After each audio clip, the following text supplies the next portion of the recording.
나오십니다.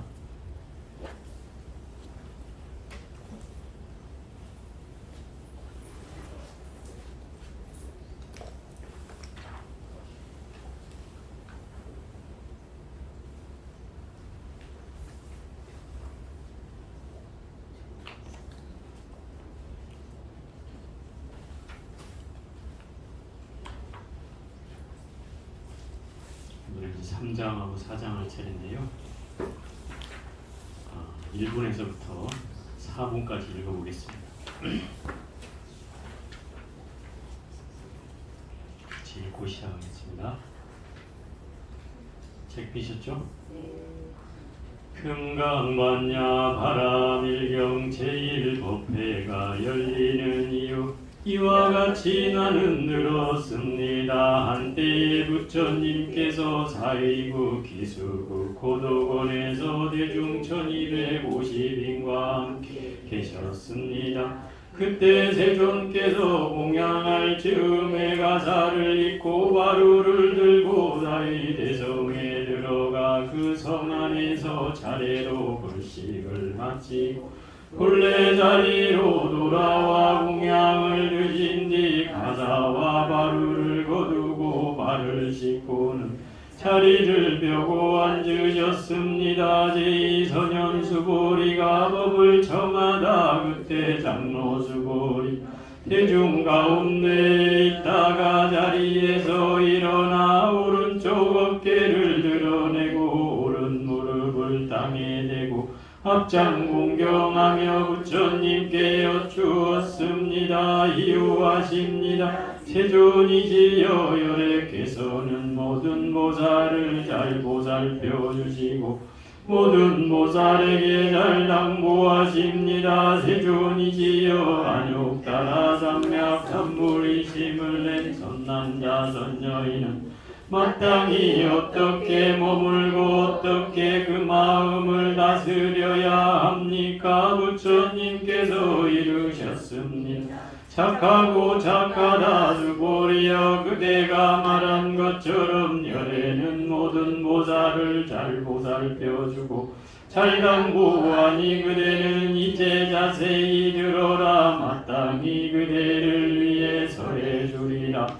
안욱따라 삼약 삼불이심을 낸 선남자 선여인은 마땅히 이와 같이 머무르고 이와 같이 그 마음을 다스려야 하느니라. 그러겠습니다. 세존이시여 즐거이 듣고자 합니다. 제3대승의 바른 가르침 부처님께서 수보리에게 이르셨습니다. 모든 보살 반드시 이와 같이 그 마음을 다스려야 하느니라. 존재하는 모든 중생의 종류로서 할로 나거나 태로 나거나 습기로 나거나 변화로 생겨나거나 색이 있거나 색이 없거나 생각이 있거나 생각이 없거나 생각이 있는 것도 아니고 없는 것도 아닌 것 내가 모두 완전한 열반에 들어가게 하리라. 이렇게 한량 없고 셀 수 없으며 끝없는 중생을 열반에 들게 하더라도 실로 열반을 얻은 중생은 아무도 없느니라. 왜냐하면 수보리여 보살에게 아상, 인상, 중생상, 수자상이 있다면 보살이 아니기 때문이니라. 제3요행상에 머물지 않고 보지하라. 수보리여 보살은 마땅히 법에 머무는 바 없이 보시를 행할지니 이른바 세계에 머물지 않고 보시하고 성향 위쪽 법에도 머물지 않고 보시해야 하느니라. 수보리여 보살이 마땅히 이와 같이 상에 머물지 않고 보시해야 하느니라. 왜냐 만약 보살이 상에 머물지 않고 보시하면 그 복덕은 가히 헤아릴 수 없기 때문이니라. 수보리여 어떻게 생각하느냐. 동쪽의 허공을 가히 헤아릴 수 있겠느냐.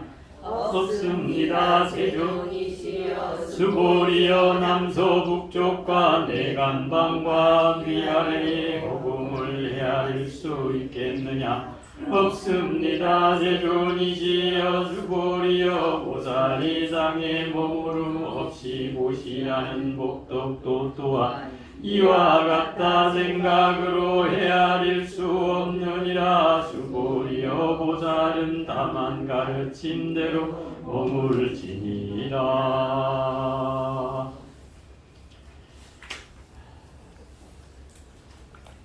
오늘은 이제 제3분 대승의 바른 가르침을 할 차례입니다.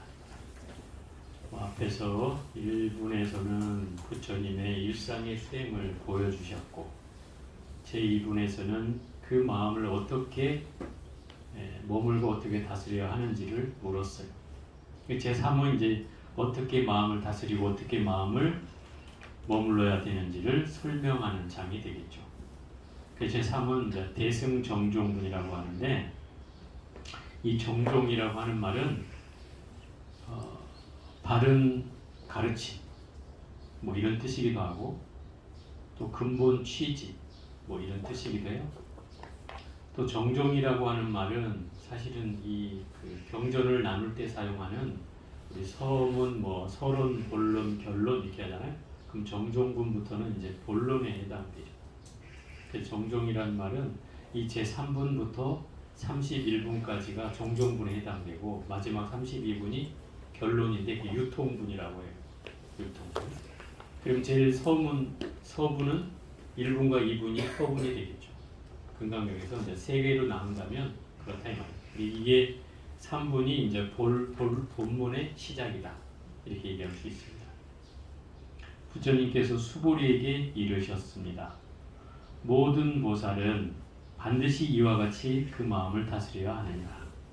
그 마음을 어떻게 다스리냐고 물었으니까 이렇게 다스리라고 하는 거예요. 존재하는 모든 중생의 종류로서 모든 생명의 종류를 다 열거하는 거예요. 생명의 종류. 그 중에 첫째로 알로 태어나는 거. 알로 태어나는 건 뭐예요 주로? 뭐 조류나 뭐 파충류. 오류. 그죠? 오류도 알로 태어나나? 연어. 뭐 알로 어쨌든 뭐 붕어나 이런 것도 알이 이제 묻혀져도 되는 거니까 그 알로 태어나는 것들은 다 여기에 조류, 파충류, 어류 등등의 것들이 여기에 이제 포함이 되고요. 그 다음에 태로 태어나는 것. 태로 태어나는 건 사람이나 또는 포유류, 주로 포유류 정도는 사람으로 태어나죠. 생명으로 태로 태어나고 세 번째 습기로 태어나는 건 주로 이제 물이라든지 물가에서 태어나는 생명들이 있잖아요. 예를 들어서 뭐 모기나 뭐 이런 것들은 그 하루살이 뭐 등등의 이런 이제 생명체들은 또 습에 의해서 태어난다. 습기로. 그래서 비 오고 난 뒤에 모기가 많아지잖아요. 주로 보면 그런 이유가 다 이 습기로 태어나기 때문에 물이 많은 곳에서 이제 모기가 주로 난다. 변화로 생겨난다. 변화로 생겨난다는 것은 이제 땅 속에 있다가 갑자기 땅 속에 나와가지고 하늘을 날아가는 게 있어요. 그죠? 주로 그 곤충류 중에 나비나 그죠? 매미 또 뭐요? 땅 속에 있다가 갑자기 나와가지고 날아다니는 거 있잖아요. 이런 생명체들을 변화로 태어난다라고 하는 거예요. 변화라는 건 평소에는 땅 속에 있었는데 갑자기 나와가지고 날아가는 걸로 이제 날아가니까 그래서 이제 변화로 생겨난다 이런 얘기죠. 그 다음에 색이 있거나라는 것은 색이라는 거 여기서 물질이라는 뜻이거든요. 눈에 보여지는 대상을 말해요. 눈에 보여지는 대상으로 있거나 또는 색이 없거나 그럼 물질이 없는 것이니까 뭐예요? 눈으로 보여지지 않는 걸 말하는 거죠. 눈으로 보여지지 않거나 그 다음에 생각이 있거나라는 것은 마음으로 뭔가 사유를 해가는 생각이 있거나 또 생각이 없는 것도 있죠. 생명체 중에는 생각이 없는 것도 있단 말이에요. 생각이 없거나 그럼 결국 태란, 습화 이 네 가지에 걸리지 않으면 그 다음에는 뭐예요? 색이 있거나 색이 없거나 여기에 다 걸리게 돼 있고 만약 이것도 없으면 생각이 있거나 생각이 없는 거에 또 걸리게 돼 있다. 그럼 이게 8가지 종류의 중생이에요. 맨 마지막에 들었던 게 뭐냐면 생각이 있는 것도 아니고 없는 것도 아닌 거예요. 생각이 있는 것도 아니고 없는 것도 아닌 것은 생각이 있지도 않고 없지도 않다 이 말입니다. 어중간한 것들이 있죠. 그런 것을 구류중생이라고 해요. 이 9가지 생명. 그러니까 중생을 뭐 부처님께서는 12류 중생이라고 하기도 하고 구류 중생이라고 하기도 해요. 여기에 이제 12가지로 해서 한 3가지가 덧붙여지기도 하는데 대체로 금강경에서는 구류 중생을 얘기하고 있고 다른 경우에는 12류 중생까지 얘기하고 있는 데가 있어요. 어쨌든 이 중생은 무슨 얘기냐면 모든 중생을 다 열거한 말이다 이 말이에요.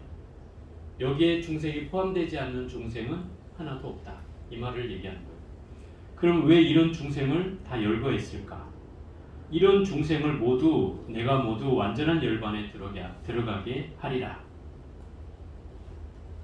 모든 보살은 이 모든 중생을 다 열반에 들게 하겠다는 마음을 가져야 한다 이 말이에요. 첫 번째 전제가 그거예요.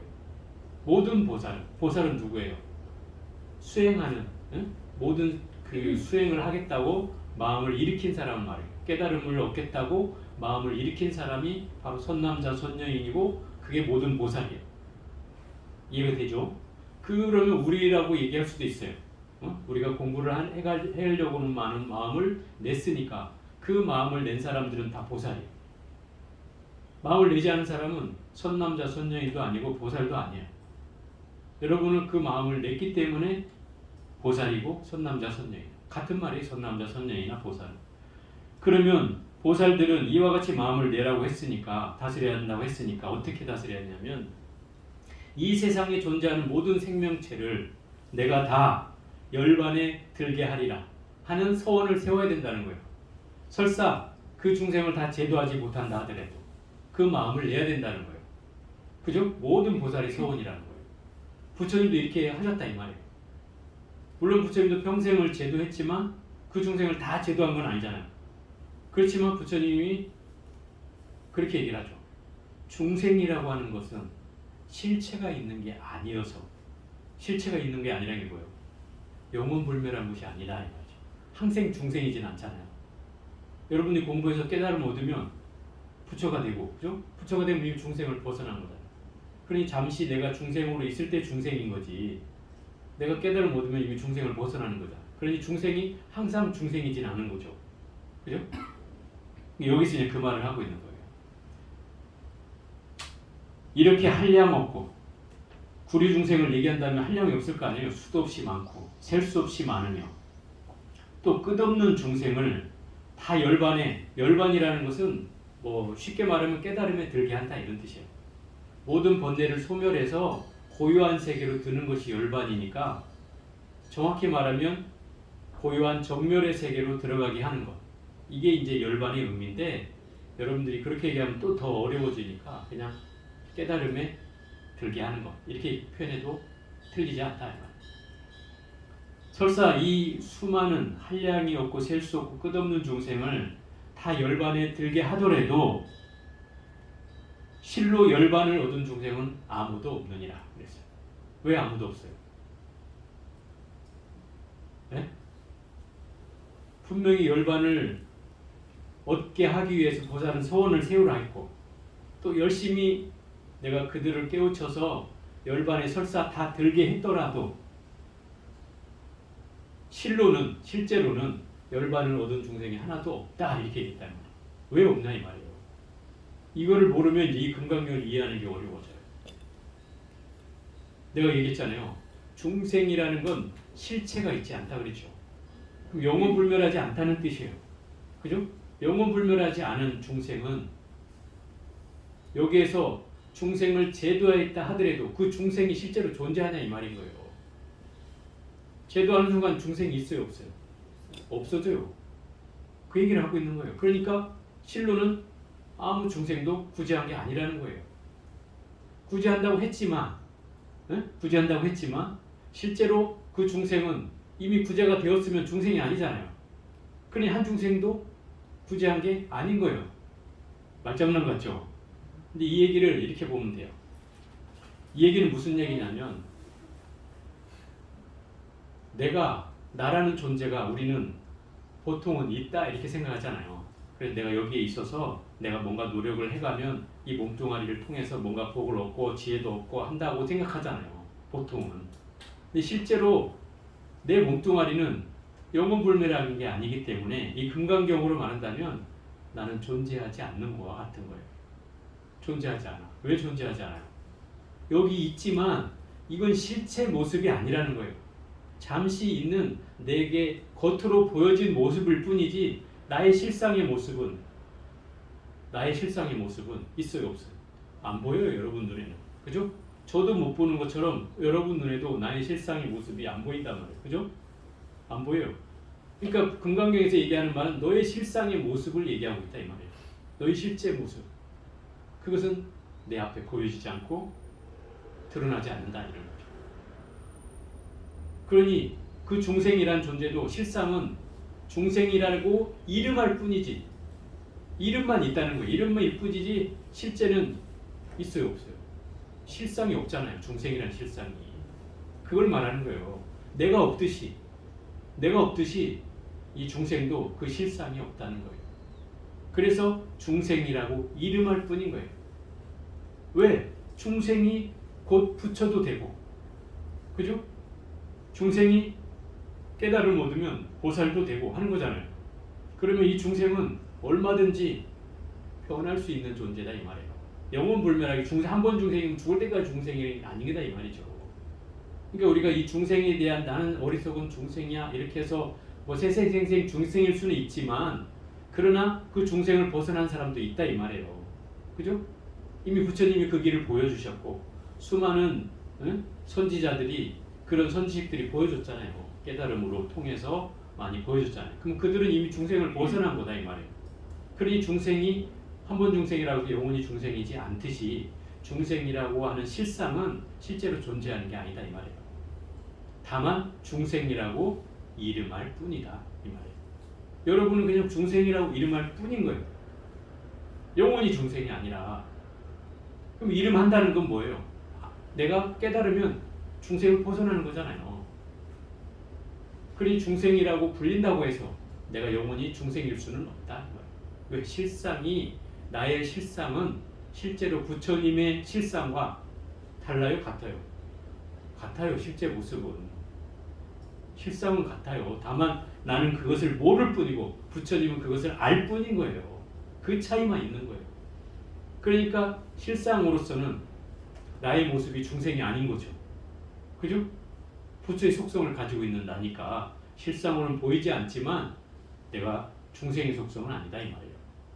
다만 내가 덮여 있어서 그걸 알아채지 못하고 깨닫지 못했을 뿐이지 실상의 모습은 아니다 이 말이에요. 그래서 이 도리를 잘 알아야 돼요. 여기서 이걸 이제 헷갈리면 금강경은 백날 가도 이해 못해요. 네? 분명히 이 금강경의 논리는 중생은 중생이 아니다. 이렇게 얘기해요. 중생이 아니다. 그러므로 중생이라 이름할 뿐이다. 이렇게 얘기해요. 자, 이걸 다시 대입해서 얘기해 봅시다. 나는 무심은 무심이 아니다. 다만 무심이라고 이름할 뿐이다. 그죠? 이 말이 틀려요? 맞죠? 맞아. 무심이 아니야. 왜 아니에요? 실상은 나를 무심이라고 불러달라고 할 뿐이지 내 실제 모습이 무심이는 아니잖아요. 그죠? 무심이 아니다는 그 말이에요. 나는 여러분한테 무심이라고 불릴 뿐이지 내 실상의 모습은 무심이 아니에요. 내 과거생인 다른 이름일 수도 있잖아요. 그죠?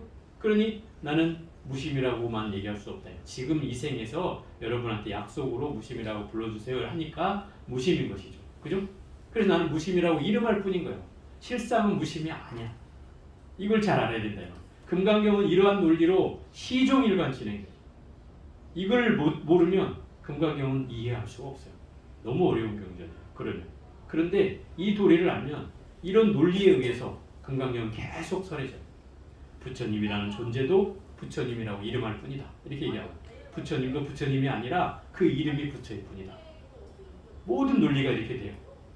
자, 여기 한번 얘기해 볼까? 우리 최경이는 최경이가 아니다. 다만 최경이라고 이름 불릴 뿐이다. 이 말이요. 이게 우리의 사실 현재를 가장 정확하게 표현하는 말이잖아요. 그죠? 금강경이 그만큼 그래서 부정적인 그 견해를 가진 게 금강경인데 그 부정적이라는 것을 통해서 나의 실상을 드러내고 있다 이 말이에요. 나의 실제 모습을 알려준다 이 말이죠. 그래서 이 경전이 중요한 거예요. 불교를 이해하는데. 불교라는 것을 자꾸 어렵다고 얘기하잖아요. 어려운 이유가 뭐냐면 우리가 보이지 않는 걸 설명하려고 하니까 어려운 거예요. 나의 실상을 설명해야 되겠는데 부처님이 나의 실상을 너한테는 너의 실상이 있어. 실제 모습이 있어. 근데 이걸 설명하려니까 사람들이 자꾸 자기 모습으로 착각하잖아. 내 모습이 실상인 줄 안다 이 말이에요. 자꾸 착각하니까 네 모습은 네 모습이 아니야. 바보야. 어? 네 이름이 그럴 뿐이고 너의 실제 모습은 따로 있어. 이걸 설명하고자 하는 거예요. 이 금강경에서. 그게 이 금강경이란 말이에요. 그러니까 이거를 잘 이해해야 이제 여기서부터 금강경이 재밌어지는 거지. 여기서 이 대목을 잘 모르면 여기서부터는 이제 3,000% 빠져요. 너무 어려워져. 그래서 중생을 열반에 들게 했더라도 실제로 열반 얻은 중생은 아무도 없느니라. 이렇게 이름일 뿐이기 때문에. 왜냐하면 수보리여 보살에게 아상, 인상, 중생상, 수자상이 있다면 보살이 아니기 때문이다. 그럼 이제 첫 시간에 얘기했잖아요. 이 금강경은 상을 없애는 것이 핵심이라고 했죠. 그죠? 그래서 무상을 종으로 삼고 무주를 체로 삼고 묘용을 용으로 삼는다 그랬어요. 체상용. 체상용은 본질과 모습과 그 다음에 작용, 현상적으로 작용하는 것. 이 세 가지를 이 금강경의 핵심으로 얘기한다면 그 핵심이 바로 무상이며 무주이며 묘행이다 이 말이에요. 자, 이거는 여기에서 이렇게 얘기했어요. 아상, 인상, 중생상이 있다면 보살이 아니라 그랬어요. 그죠? 왜? 상이 있다면 이미 보살을 벗어난 거죠. 상이 있다는 것은 곧 내가 중생임을 얘기하는 것과 같은 거예요. 그죠? 그래서 상을 없애라고 하는 경전이 이 경전이라고 했잖아요. 그러면 아상, 인상, 중생상, 수자상이 없어야 비로소 보살이에요. 그런데 왜 여기에서 이 얘기를 했느냐면 중생이라고 내가 중생을 구제한다는 마음을 일으켰다 하더라도, 그죠? 구제를 일으켰다 하더라도, 또 그 구제를 했다 하더라도 내가 구제했다는 상이 있어야 된다, 없어야 된다? 없어야 된다는 말을 하기 위해서 이 말을 하는 거라. 이해가 되죠? 내가 구제를 했지만 나는 구제했다는 생각을 굳이 낼 필요가 없다 이 말인 거예요. 그걸 내는 순간 나는 보살이 아니고 중생으로 떨어지는 거다 이 말인 거죠. 이 얘기를 하고 있는 거예요. 이해가 되죠? 네. 자, 4장 묘행 상에 머물지 않고 보시하라. 이게 이제 묘행 무주분이에요. 제가 무상을 종으로 하고 무주를 체로 하고, 그죠? 그 다음에 묘행을 용으로 한다 그랬어요. 이 묘행이 여기서 나오는 거예요. 묘행이란 미묘한 행위, 아름다운 행위, 뭐 이런 뜻이에요. 아름다운 실천. 요즘 말로 하면 아름다운 실천. 실천이라는 건 베푸는 행위를 말해요. 베푸는 행위. 그래서 보시가 등장하는 거예요. 여기서 보시를 함에 있어서, 보시는 남에게 무언가를 베푸는 행위를 보시라고 해요. 보시는 베푸는 행위. 그 베푸는 행위는 물질이어도 괜찮고 그게 정신적인 것도 괜찮고 다 있어요. 그래서 재보시, 법보시, 무해보시라는 보시의 3대 그 원칙이 있어요. 재보시는 재물을 보시하는 걸 말하고, 법보시는 부처님의 가르침을 상대에게 전하는 걸 말하고, 무해보시는 상대에게 두려움이 없게 해주는 것도 보시예요. 두려움이 없게 해준다는 건 뭐예요? 편안함을 준다는 거잖아요. 그 사람이 나를 만나면 두려움이 사라지고 마음이 평온해지면 그게 무해보시다 이 말이에요. 굳이 말을 하지 않아도 가만히 내가 있어주는 것만으로도 그 무해보시를 할 수 있는 거죠. 그죠? 이제 이게 보시의 조건이긴 한데, 이 묘행이라고 붙인 것은 이 보시를 하더라도 어떻게 해야 된다고 얘기하는 거예요. 한번 봅시다. 수보리여 보살은 마땅히 법에 머무는 바 없이 보시를 행할지니. 법에 머무는 바라는 것은 어떻게 해야 된다라고 하는 것을 나타내는 것을 거기에 집착해서 보시를 행하면 안 된다는 거예요. 어? 내가 얘기했다고 재보심, 재물의 뭐 보시라고 법 보시를 하고 뭐 무예 보시를 하고 한다고 하면 거기에 머물지 않고 보시를 해야 된다는 거예요. 그럼 머물지 않는다는 건 무슨 말이에요? 집착하지 않고 보시를 하라는 말이에요. 응? 보시를 행하되 집착하지 않고 보시를 해야 돼. 그럼 어떻게 집착하지 않고 보시를 행할 수 있는 거예요? 여기서 말한 걸로 하면 앞에 그 4분에서 한 얘기로 비유를 하자면 내가 보시를 했더라도 보시를 했다는 생각을 일으켜야 돼요? 아니죠. 그죠? 안 일으키고 해야 된다는 거예요. 그게 머물지 않고 보시한다는 말이에요. 자, 색에 머물지 않고 보시한다는 말은 색이라는 건 이런 거예요. 이 색은 물질이란 뜻인데 우리가 밖에서 눈으로 보여지는 경계로 보여지는 것들을 말해요. 손으로 만져지고 눈으로 보여지는 것. 그게 물질의 정의예요. 불교에서 말하는. 그러면 그 대상이 나한테 들어올 때 어째요? 우리는 나 저런 색, 저런 초록색을 나는 좋아해. 이런 생각이 일어나잖아요. 그죠? 보통 사람이라면 난 저 초록색을 좋아해. 나 저 초록색 나무가 너무 좋아. 라는 생각이 일어나게 돼 있어요. 그죠? 그런데 이런 경계가 일어나는 순간 나는 이미 이 초록색이라는 상에 집착하게 되는 거예요. 이해가 돼요? 그죠? 내가 좋아하는 것에 빠지는 거니까. 또 어떤 사람은 저 빨간색을 보니까 나 빨간색만 보면 막 미치겠어. 너무 좋아. 이러면 어떤 말이에요? 내가 빨간색에 상이 일어난 거죠. 집착한 거예요, 이게. 그죠? 상이 집착. 그러면 이 색에 머물지 않고 보시라는 건 무슨 말이에요? 저 초록색을 봤다 하더라도 초록색에 대해서 어떤 상을 갖지 않는다는 거예요. 그래서 어떻게 하라고? 그것에 대한 집착을 일으키지 않고서 뭐를 베풀으라고 하는 거예요. 자, 그러면 성에 집착하지 않는다. 여기서 색, 성향, 미쳤고 성이라는 건 소리예요. 소리라는 거 이런 거죠. 내 귀로 들려오는 걸 말해요. 그죠?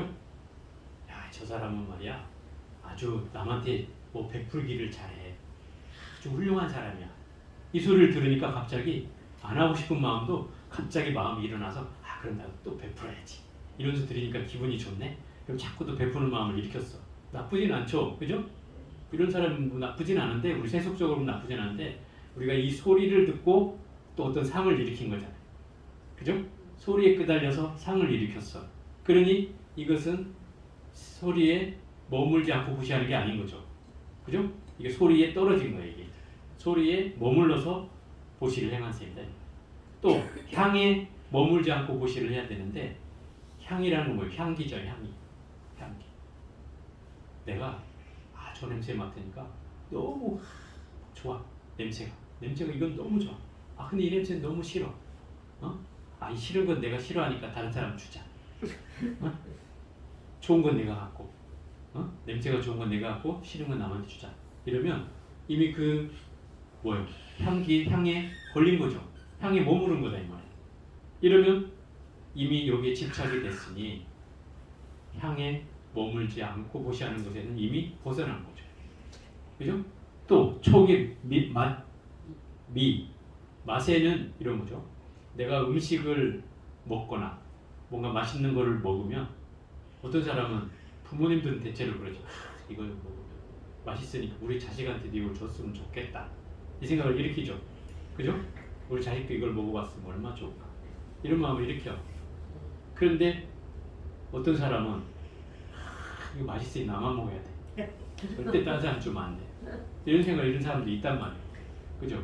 그러면 결국 내가 이걸 맛있어서 다른 사람을 주겠다고 일으킨 사람도 이미 그 맛에 머물러 있는 사람이고, 내가 이걸 맛있으니 다른 사람을 주지 않겠다고 하는 마음을 낸 사람도 이 맛에 머물러 있는 사람이다. 그러면 결국 맛에 머물지 않고 무시하는 게 아닌 거죠. 이런 걸 말하는 거예요. 또 촉이라고 하는 건 접촉, 감촉 이런 걸 말해요.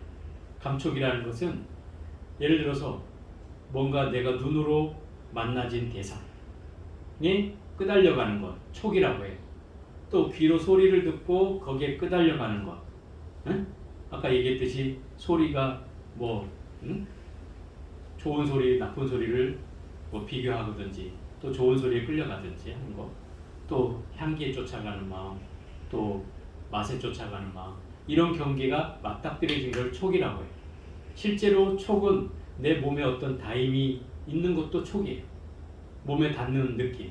그래서 바람결에 바람이 불어와서 내 살갗에 닿는 느낌을 가지면 뭔가 촉이 온 거예요, 나한테. 예? 그게 감촉이 된다는 뜻이에요. 그러니까 어떤 느낌이 올 거 아니야. 아, 나 살결, 바람 소리를 들으니 바람이 살결에 닿는 느낌을 받으니 아, 기분이 좋다. 라든지 또는 막 후덥지근한 날씨에 막 그런 바람이 느껴지니까 아, 뭔가 깝깝하다. 이런 마음이 일어난다든지 하는 이런 경계를 말한다. 그러니까 촉에 머물지 않는다는 것은 그 촉에도 걸리지 않아야 된다는 뜻인데 거기에 걸린다는 건 이미 머무르면서 보시한다는 뜻이다 이 말이에요. 또 법에도 머물지 않는다고 하는 것은 법이라는 건 대상을 말해요. 대상은 일으켜서 마음으로 생각을 일으킨 대상을 말하는 거예요. 생각을 일으킨 대상. 그러니까 내가 나 뭘 해야 되겠다 하고 생각을 일으켰을 때 그 대상이 있어서 일으키거나 또는 어떤 과거의 기억을 떠올리거나 하는 그 모든 것들이 다 대상이에요. 그럼 이런 대상도 결국 거기에 머무르면 이미 거기에 집착이 됐다는 뜻이잖아요. 그런데 거기에 머물지 않고 보시를 해야 되는데 거기에 머물렀다는 것은 이미 잘못됐다는 뜻이죠. 그러니까 예를 들어서 그러면 어떻게 하라는 거야? 자, 이걸 보면은 이런 거죠. 어떤 경계도 걸리지 않고서 물건을 또는 마음을 또는 뭐 형상을 포시하라는 뜻이에요. 걸리지 않고. 걸리지 않는다는 것은 이런 거죠. 우리가 바람이 불면 바람이 허공을 건너가는데 걸리는 데가 있어요? 그래서 우리 그물에 걸리지 않는 뭐 바람처럼 이렇게 얘기하잖아요. 바람은 그물에도 걸리지 않는다 이 말이에요. 어디도 걸리지 않아. 그런 마음으로 보시를 하라는 뜻이에요. 어디에 걸리지 않는 마음. 그러면 우리는 예를 들어서 어떤 형상에 걸리고, 형상이라는 건 색에 걸린다는 뜻이에요. 그 물질에 걸리고, 그 물질이 예를 들어서 이런 거죠. 너무 좋아. 너무 좋은 걸 줘서 걸릴 수도 있어요. 그죠? 너무 좋은 걸 주면 또 받는 사람은 어때? 부담스러울 수가 있잖아요. 그죠? 그래서 걸릴 수가 있단 말이에요. 또 너무 하찮은 걸 주면 또 하찮은 걸 주면서 걸릴 수도 있어요. 그죠? 괜히 이거 줘가지고 또 저 사람이 안 좋아하면 어떻게 하지? 뭐 이런 생각도 하잖아요. 이미 이게 걸려 있는 거다 이 말이에요. 그러니까 이 마음을 내지 않고 주라는 거예요. 응? 마음을 내지 않고 그냥 주면 되는데 우리는 여기에서 이런 것 때문에 걸린다 이 말이죠. 너무 좋은 걸 줘서 걸리는 것도 있고 너무 안 좋은 걸 줘서 걸린다고 생각하는 이 마음이 있기 때문에 그래서 뭔가 머물러서 우리가 보시를 하게 된다 이 말이에요. 중생은 늘 그렇게 하기 때문에 이렇게 하면 우리는 이 마음이 늘 집착하는 마음으로 연결된다 이 말이에요. 그래서 우리가 색성향 위촉법에 어쩐다고 늘 걸리게 돼 있다는 거예요. 그러니 이것에 대해서 걸리지 않으려면 이런 거예요. 예를 들어서 바깥의 경계 또는 여러분이 주려고 했던 선물에 대해서 굳이 이걸 뭐 누구를 줘야 될지 아니면 뭐 주면서 어떻게 해야 될지 이런 걸 고민할 필요가 없어요. 사실 따져보면 이런 거죠. 어찌 보면 이제 제 경우를 말씀드리면 우리가 어떤 물건이 생겼을 때 이거 내가 필요 없는 거야 라고 생각이 들면 누구를 줄 것인가를 떠올려요. 저 같은 경우에는 그렇게 해요. 누구를 주는 게 제일 맞을까? 이걸 떠올려요. 물론 여러분이 그럴 수는 없었겠지만 그걸 떠올려서 그 사람에게 주면 좋겠다 라고 되면 그 사람을 줘요. 그런데 그게 뜻밖의 또 인연이 잘못되어서 다른 사람을 주게 될 경우도 있어요. 그 사람 줄 때를 놓쳤다든지 아니면 다른 인연이 생겼다든지 이래서 다른 사람을 줄 때도 있어요. 물론 근데 그것에 대해서 내가 뭐 인연이 된다면 하고 주는 거예요. 근데 여기에 대해서 저 사람을 주려고 했는데 이런 생각을 내면 어떻게 돼요? 이미 걸려 있는 거죠. 그 사람에게 걸려 있는 거예요. 이렇게 되면 이것은 우리의 마음이 머물러 있는 것이 된다. 머물지 않아야 된다고 하니까 이 머물지 않는 보시를 뭐라고 하냐면 무주상 보시라고 합니다. 네? 상에 머물지 않고 보시하는 것. 이게 무주상 보시. 근데 왜 무주상 보시를 하라고 하냐면 이 수보리 존자는 가히 생각으로 헤아려 보니까 우리가 공덕을 쌓고 복덕을 짓고 하는 일들이 다 유루로 짓는 복덕이 제일 크다고 생각을 한 거예요.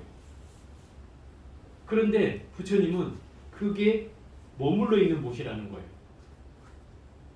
네가 막 부처님한테 막 옷을 올리고 향을 올리고 뭐 초를 올리고 막 거기에 절을 하고 우리 아들 잘 되게 해주십시오, 우리 딸 잘 되게 해주십시오, 우리 남편 건강하게 해주십시오 이렇게 절을 하는 것들이 세상의 복이라고 알았는데 그게 유로복이라는 거예요. 유로복. 유로복은 뭐냐면 이 세상에서 짓는 복이라는 뜻이요. 또 이 유로복은 뭐냐면 이 복이 세세생생 가진 않는다는 거죠. 유로복의 한계는 이 세상에서밖에 없다는 거죠. 복을 짓는. 다음 세상까지 안 가, 연결이. 그래서 무로복을 지어야 된다고 부처님이 얘기하는 거예요. 그 무로복이 뭐냐? 무로복은 세세생생을 가는 복인데 그 무로복을 짓는 방법이 바로 무주상보시를 하라 이 말이에요. 그렇게 하면 세세생생 간다 이 말이에요. 복덕이.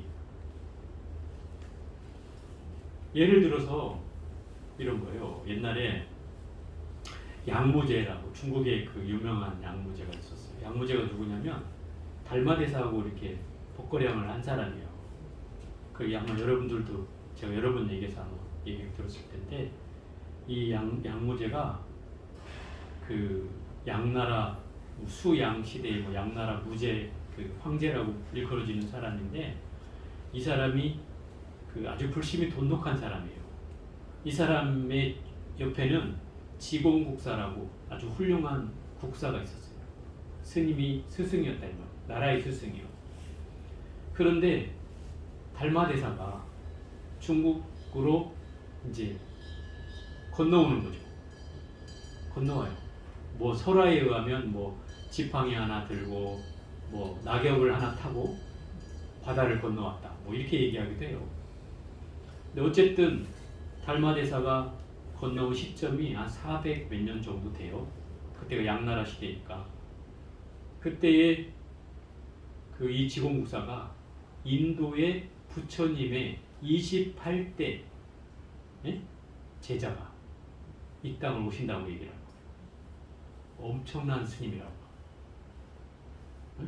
부처님이 28대 제자니까 엄청난 제자죠 사실. 말하자면 법맥으로 친다 그러면 28대 종손이야. 우리 그 무슨 족보로 얘기하면 28대 종손이 온다 이거죠. 그러니까 이 얘기를 하니까 이 양무제가 그래? 그럼 큰 스님이 오면 초청을 해야지. 그냥 궁궐로 초대를 했죠. 초대를 해가지고 이제 이 황제가 자기 자랑을 막 하는 거예요. 자랑하고 입이 근질근질한 거죠. 그러니까 자랑을 하는데 내가 말이야 이 나라에 절을 수백 개를 지었어. 수십 개도 아니고 수백 개를 지었어. 그런데다가 오만한 탑을 안 세웠겠어? 절을 안 세웠겠어? 그죠? 불상을 안 앉혔겠어? 수 없는 불상과 수 없는 탑과 수많은 불상을 모셨다. 그랬을 뿐만 아니라 내가 불교 스님들을 키워내기 위한 도량도 만들었지만 스님들을 공부시키는 이 경전도 수없이 펴냈다. 그런데다가 출가를 장려해서 스님들이 엄청나게 출가자가 많아졌다. 내가 이렇게 많은 공덕을 지어 나의 복덕이 얼마나 되느냐, 나의 공덕이 얼마나 되느냐 이렇게 물었어. 나의 공덕이 얼마나 되는가 하고 물으니까 달마대사가 대단하다고 할 줄 알았는데 뭐라 그래? 확연무공덕이야 그래. 결단코, 그것도 결단코래. 조금도 아니고 결단코 한 푼어치 공덕도 없다. 그 말을 들으니까 이렇게 자랑을 했는데 이 양무지가 화가 난 거죠. 뭐 인도의 큰 스님이라고 하더니 뭐 별 볼 일 없구만. 내가 이렇게 얘기했으면 뭔가 대답을 이렇게 하면 안 되지 싶었는데 한 푼어치 공덕도 안 된다. 갑자기 화가 났어요. 그래서 뭐라고 했냐면 내 앞에 있는 자는 누구냐? 이렇게 대놓고 물었어요.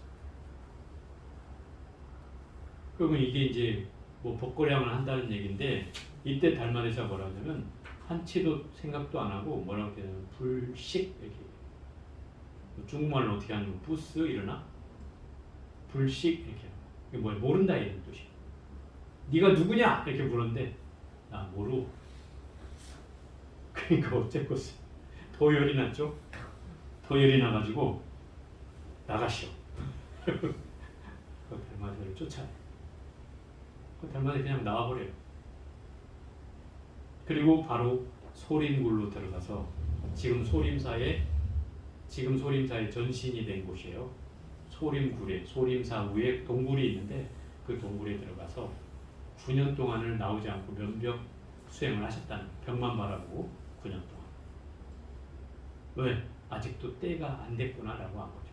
왕이 저 정도면 뭐 백성이야 말할 게 있겠냐 이런 거죠. 그리고 가고 난 뒤에 이 지공국사가 한탄을 하면서 이 왕을 막 이제 설득을 깨우치는 거죠. 저분이 왜 저렇게 대답을 하는 줄 아십니까? 모르지. 내가 뭐 때문에 내가 그걸 알아야 돼? 막 이러니까. 왕께서는 눈으로 보이는 복덕을 지었습니다. 눈으로 보이는 것을 복덕이라 하고 마음으로 짓는 이 복덕을 공덕이라고 합니다. 근데 왕께서 공덕이 얼마나 되느냐고 물었으니 당연히 마음으로 지은 바가 없기 때문에 저 사람이 얘기한 건 달마대사 얘기한 건 조금 더 공덕이 없다라고 얘기한 겁니다. 아 그런가? 아 내가 무식했네. 그럼 왜 내가 뭐 누구냐고 물었는데 모른다 그래? 황제를 무시하는 거 아니야? 그게 아닙니다. 우리 존재는 내가 무심이라고 불리지만 나의 실상은 알 수 없습니다. 그러지 않아요? 아무리 내가 깨달음 얻었어도 나를 뭐라고 얘기해? 너 본질이 뭐야? 근데 사실 왕은 그걸 물은 건 아니었겠죠. 그렇지만 이 달마대사는 우문현답을 한 거죠. 그 얘기를 하니까 자기 무릎을 탁 치는 거죠. 내가 참 무식했구나. 그래, 잘못했다. 그러면 언제 날 잡아서 달마대사를 다시 한번 모셔라. 근데 이후에 한 서너 번을 사자를 보내서 달마대사를 초청했지만 달마대사는 끝끝내 그 소림굴을 나오지 않아요. 무시해버리죠. 그때 이제 이 공덕이라는 것을 얘기할 때 눈으로 보여지는 복을 짓는 것을 이걸 우리 유로복이라고 해요. 아까 제가 유로복이라고 했잖아요. 눈으로 보여지는 복을 짓는 걸 유로복이라 하고 마음으로 짓는 복을 무르복이라고 한다. 그것을 무주상복이라고 하는 거예요. 그러면 우리가 세세생생 이 복이 끝까지 가는 거는 바로 무르복이죠. 그죠? 근데 여기서 양무제를 제가 얘기를 꺼낸 것은 이 양무제라는 사람이 실상은 어떤 복을 지어서 황제가 됐는지를 이 지공국사가 얘기해 주는 거예요. 당신이 과거에 아주 가난뱅이 유생이었는데 그 북경에 그때 낙양이라고 그러나 그 수도에 이제 과거 시험을 보러 갔다가 떨어져 가지고 낙방에서 돌아가는 길에 막 이 갓도 다 찢어지고 뭐 옷도 남루해지고 막 먹을 것도 없어서 초라하니 아주 초라해져 가지고 그 길을 걷고 있었는데 갑자기 비가 우두두두 쏟아져서 그 비를 피하느라 그 산속에서 절 표지판을 들고 보고 절로 들어왔다. 그 절로 들어와서 대웅전을 안에 들어섰더니 이 절이 이미 폐허가 되어서 비가 숭숭숭 뚫려가지고 하늘에 뚫려서 비가 막 새고 있는데 거기에 앉아 계신 부처님이 고스란히 비를 맞고 있더라 이 말이에요. 그래서 안 된 마음에 자기가 쓰던 이 삿갓을 벗어서 부처님한테 씌워줬다. 이 공덕으로 황제가 됐다는 거예요.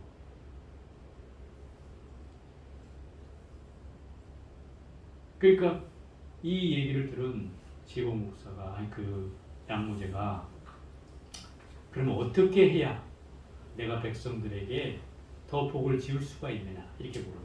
근데 지공 목사가 이렇게 얘기하죠. 당신이 국가적인 사업으로 절을 짓고 경전을 펴내고 이렇게 대단위로 불사를 하는 것도 뭐 충분하게 공덕이 되지만 더 큰 공덕은 사실 내 개인의 돈으로 왕의 개인의 돈으로 백성들에게 임금을 지급하면서 일을 시켜가지고 그들로 하여금 배불리 먹고 배불리 살게 하고 그 다음에 그런 불사로서 이런 불사를 해갈 때 당신의 치적은 더 커질 것이지만 공덕도 또한 더 커진다. 얘기를 하죠. 이 얘기는 뭐예요? 내가 왕이 됐으면 왕은 세금을 걷어서 어쨌든 그 재정을 운영할 거 아니에요. 그죠? 그 세금을 자기 마음대로 사용하는 것이 왕이잖아요. 그게 이제 옛날 전제국 시대고 지금은 이제 국회의 동의를 얻어서 사용을 해야 되니까 막 눈치를 보고 하는 거 아니에요. 어찌됐든 그런 상황으로 국가의 세금을 내 마음대로 사용하면 그건 복이 되지는 않는다는 거예요. 복이 되지는 않아. 그런데 잘 사용하면 복이 되겠죠. 더군다나 진짜 복이 되려면 내 개인적인 돈으로 치적을 해야 그게 복이 된다는 거예요. 그래서 그렇게 하게 해요. 왕한테. 그 대목이 나오는 거죠. 그래서 우리가 이 왕이 지었던 복을 소위 말하면 유로복이라고 하는 거예요. 복덕이라고 하는 눈에 보이는 복덕만 지었어요. 근데 그 눈에 보이는 복덕만 지으면 결국 우리가 뭐 황제나 뭐 세상에 이익이 되는 뭐 사람이 될 수는 있어요. 그 유로복의 그 공덕은 거기까지는 돼요. 그런데 내 마음까지는 편안해지지 않는다 이 말이에요. 그래서 우리가 무주상고시 또는 무루복을 지으라고 하는 것은 내 마음까지도 고요해지고 내 마음까지도 어디에도 집착한 바 없이 정멸한 상태가 되는 그 공덕을 얻기 때문에 그런 거예요. 그럼 이런 공덕은 바로 깨달음으로 나아갈 수 있는 공덕이 된다는 거예요. 그래서 무주상고시를 하라는 거예요. 그것이 이 사장에서 얘기하는 거예요. 수불이여 보살이 마땅히 이와 같이 상에 머물지 않고 보시해야 하느니라. 무주상고시를 하라는 거죠. 왜냐하면 만약 보살이 상에 머물지 않고 보시를 하면 그 복덕은 가히 헤아릴 수 없기 때문이다. 무주상고시의 복덕이 헤아릴 수 없이 많다 이 말이에요. 수불이여 어떻게 생각하느냐? 동쪽의 허공을 가히 헤아릴 수 있겠느냐? 동쪽에 보여지는 해가 뜨는 쪽에 보여지는 허공을 여러분의 그 눈으로 보여지는 허공을 다 헤아릴 수가 있어요. 크기를 가늠할 수가 없죠. 동쪽에 떠오르는 것만 해도 헤아릴 수가 없는데 뭐 남쪽이나 북쪽, 서쪽에 있는 허공도 또한 헤아릴 수 있느냐 이 말이에요. 헤아릴 수 없죠. 똑같아 헤아릴 수 없어요. 그러면 설사 그 동서남북을 다 헤아릴 수 없다면 그 동서남북 사이에 있는 네 가지 간방이 또 있어요. 이걸 사유라고 하는데 그 우리가 뭐 동북쪽 뭐 이렇게 얘기하잖아요. 동북간, 동쪽과 북쪽 사이, 남서간, 남쪽과 서쪽 사이, 그죠? 그 다음에 뭐예요?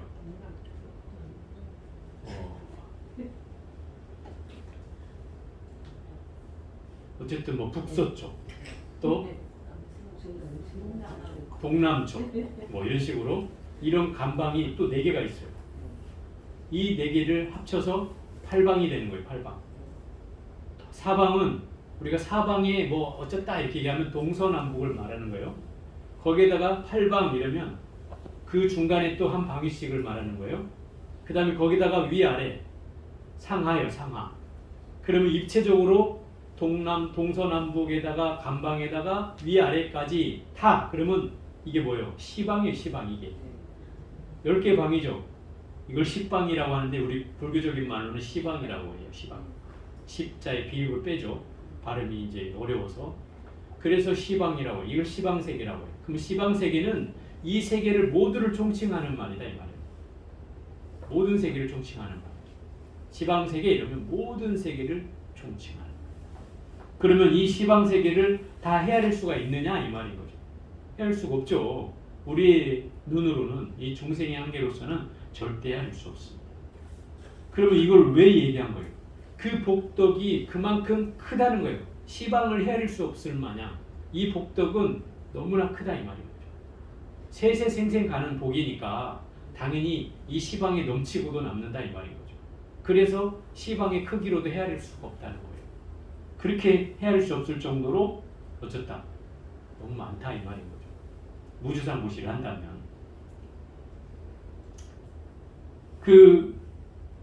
내 간방과 위아래 허공을 헤아릴 수 있겠느냐? 없습니다. 세존이시여. 수보리여 보살이 상에 머무림이 없이 보시하는 복덕도 또한 이와 같아서 생각으로 헤아릴 수가 없느냐? 이 얘기가 무슨 말이에요? 응?